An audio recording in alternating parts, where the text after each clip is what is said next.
آج ہم ایک خاص دور کا جائزہ لے رہے ہیں جب یثرب یعنی آج کا مدینہ منورہ پیغمبر اسلام صلی اللہ علیہ وسلم کی آمد کے بعد ایک نئی شکل اختیار کر رہا تھا۔ ہمارے پاس ڈاکٹر محمود احمد غازی صاحب کے سیرت پر لیکچر کے کچھ اہم نکات ہیں۔ مقصد یہ ہے کہ ہم سمجھیں کہ اس وقت کا مدینہ کیسا تھا، جغرافیہ، لوگ، ان کا رہن سہن، معیشت، اور کیسے وہاں ایک ابتدائی اسلامی ریاست کا ڈھانچہ بنا۔ یہ دیکھنا بڑا دلچسپ ہے کہ ایک نخلستان کیسے ایک منظم اہم شہر بن گیا۔ بالکل، اور یہ صرف تاریخ کا سبق نہیں ہے۔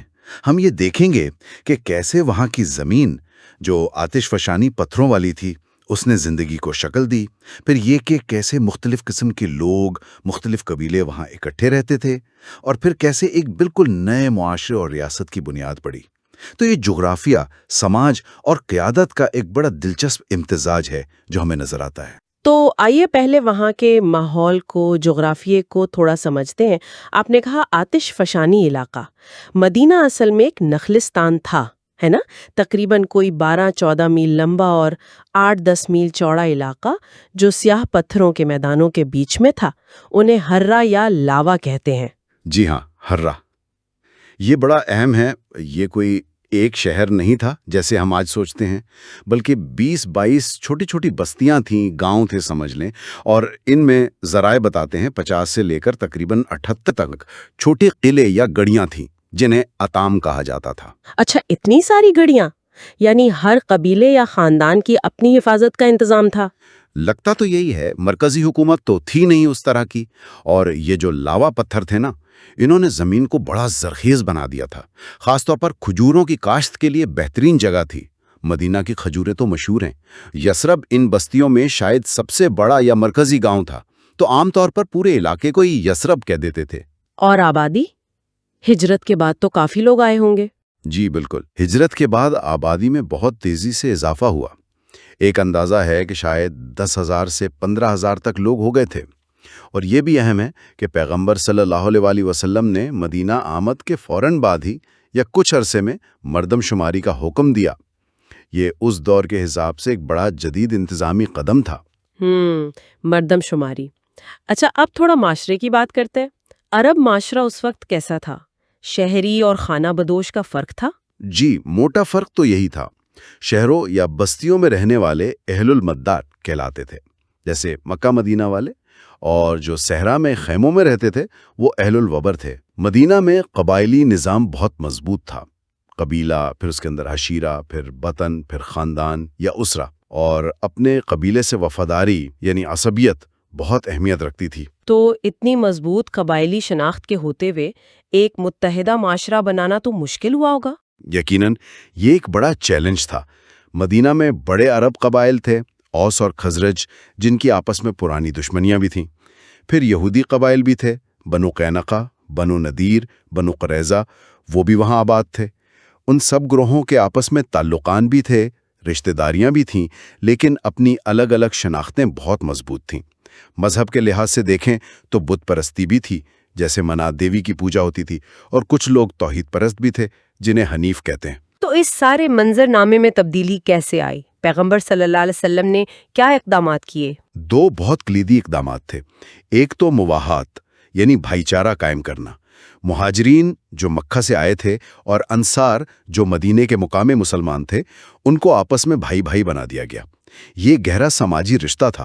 اور دوسرا، اور شاید سب سے اہم، وہ تھا میثاق مدینہ۔ میثاق مدینہ، یہ تو بہت مشہور ہے۔ یہ کیا تھا اصل میں؟ یہ قسم کا آئین یا معاہدہ تھا جس نے مدینہ کو ایک ریاست کی شکل دی۔ اس میں تمام گروہوں، مسلمان، یہودی اور دوسرے، ان سب کے حقوق اور ذمہ داریاں طے کی گئیں۔ یہ ایک کثیر المذہبی، کثیر النسلی معاشرے کی بنیاد تھی، جہاں سب مل کر شہر کا دفاع کریں گے اور اپنے اپنے مذہب پر عمل کرنے میں آزاد ہوں گے۔ یہ اپنے زمانے کے لحاظ سے ایک انقلابی دستاویز تھی۔ واہ! اچھا، اب ذرا معیشت کی طرف آتے ہیں۔ مدینہ میں لوگ کماتے کیسے تھے؟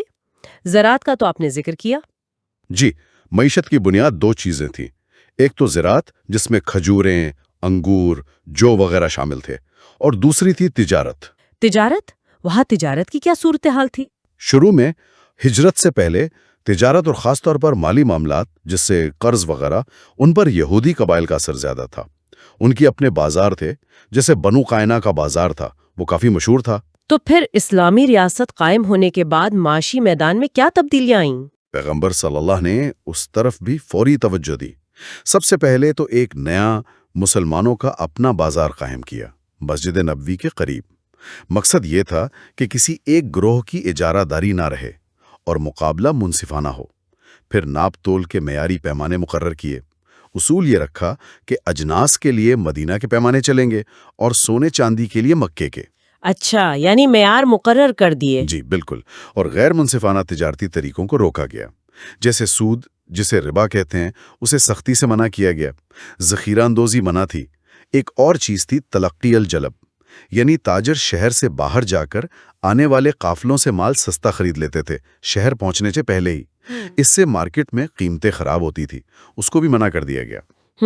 یہ تو بڑی عملی اصلاحات تھیں۔ جی، یہ صرف اخلاقی باتیں نہیں تھیں بلکہ ایک مستحکم اور انصاف پر مبنی معیشت بنانے کے لیے ضروری اقدامات تھے۔ اور انتظامی طور پر شہر کو چلانے کے لیے کیا کیا گیا؟ انتظامی سطح پر بھی کئی چیزیں ہوئیں، جیسے ایک ذمہ دار مقرر کیا گیا، حضرت محمد بن مسلمہ رضی اللہ تعالیٰ عنہ، جن کے ذمے ایک طرح سے نظم و ضبط قائم رکھنا تھا۔ آپ انہیں پولیس آفیسر کہہ سکتے ہیں۔ مسجدیں صرف نماز کے لیے نہیں تھی بلکہ وہ تعلیم و تربیت کا مرکز بن گئیں۔ اصحاب صفہ کا تو ذکر ملتا ہے جو مسجد میں ہی رہتے اور علم حاصل کرتے تھے۔ رہائش کے حوالے سے سادگی اور بنیادی ضروریات پر زور تھا، اور ایک بہت اہم ادارہ وقف کا قائم ہوا، یعنی اپنی جائیداد اللہ کے نام پر عوامی فلاح کے لیے وقف کر دینا۔ حضرت عمر فاروق رضی اللہ تعالیٰ عنہ نے خیبر میں اپنی زمین وقف کی تھی، یہ اس کی ایک بڑی مثال ہے۔ اچھا، ایک بات جو آپ نے شروع میں کہی تھی کہ بہت سارے قلعے یا آتام تھے، لیکن کچھ روایات میں آتا ہے کہ ہجرت کے بعد کوئی نیا قلعہ نہیں بنا، اس کی کیا وجہ ہو سکتی ہے؟ جی، یہ ایک دلچسپ نکتہ ہے۔ میرا خیال ہے اس کی وجہ یہ تھی کہ جب ایک مرکزی ریاست قائم ہو گئی اور امن و امان کی صورتحال بہتر ہوئی تو لوگوں کو اپنی حفاظت کے لیے ذاتی قلعوں کی ضرورت محسوس نہیں ہوئی۔ ریاست تحفظ فراہم کر رہی تھی۔ ہاں، البتہ وقت گزرنے کے ساتھ ساتھ کچھ یہودی قبائل کے ساتھ تعلقات میں کشیدگی پیدا ہوئی۔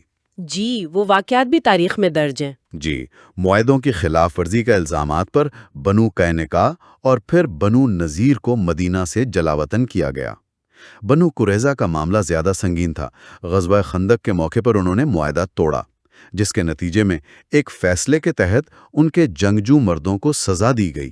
اگرچہ اس واقعے کی تفصیلات، خاص طور پر تعداد کے بارے میں مورخین میں اختلاف پایا جاتا ہے، بعد میں جب خیبر فتح ہوا تو وہاں کی زمینیں پھر مسلمانوں میں تقسیم کی گئیں۔ تو خلاصہ یہ ہوا کہ پیغمبر صلی اللہ علیہ وسلم کی مدینہ آمد کے بعد وہ جو بکھری ہوئی بستیاں تھیں وہ ایک متحد منظم ریاست بن گئیں، جس کی اپنی ایک واضح سماجی، معاشی اور انتظامی پہچان تھی۔ بالکل، اور میرے خیال میں یہاں ایک بات پر غور کرنا چاہیے کہ مدینہ میں جو کامیابی ملی اس کی وجہ صرف روحانی رہنمائی نہیں تھی، بلکہ اس کے ساتھ ساتھ بہت ہی عملی، دنیاوی قسم کی انتظامی اور معاشی اصلاحات بھی تھی۔